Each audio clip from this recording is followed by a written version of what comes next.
My name's Cleena and I have a blog called Peaches and Cream.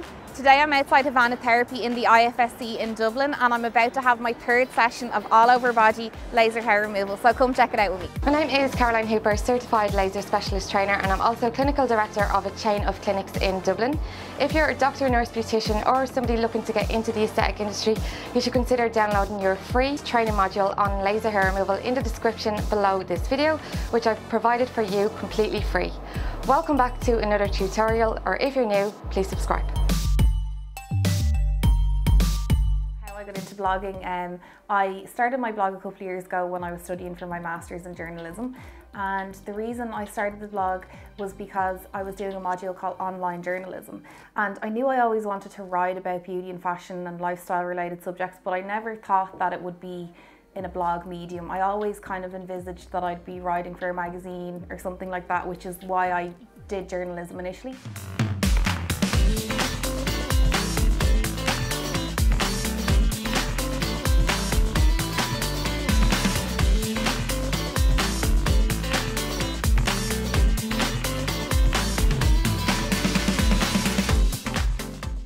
I've had obviously issues as well with my own self-confidence. When I was 18, I had Bell's palsy, and that's basically a condition where one side of your face becomes paralysed.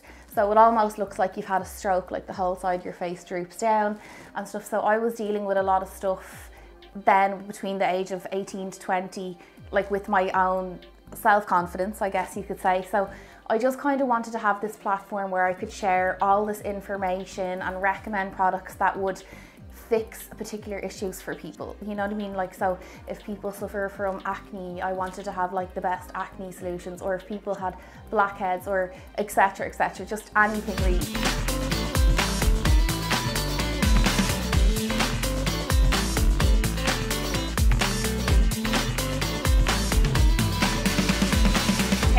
Today? Well, obviously, as I was saying, different areas of my body are more sensitive than the others. When I'm getting my legs done, honestly, it feels like I'm having a massage. My bikini is a little bit more sensitive, and I don't know if it's because my hair is fairer there, or I don't know if it's just because it's a more delicate area of the body. But definitely the bikini is a bit pinchy. But in the grand spectrum of things, it lasts about 30 seconds in duration.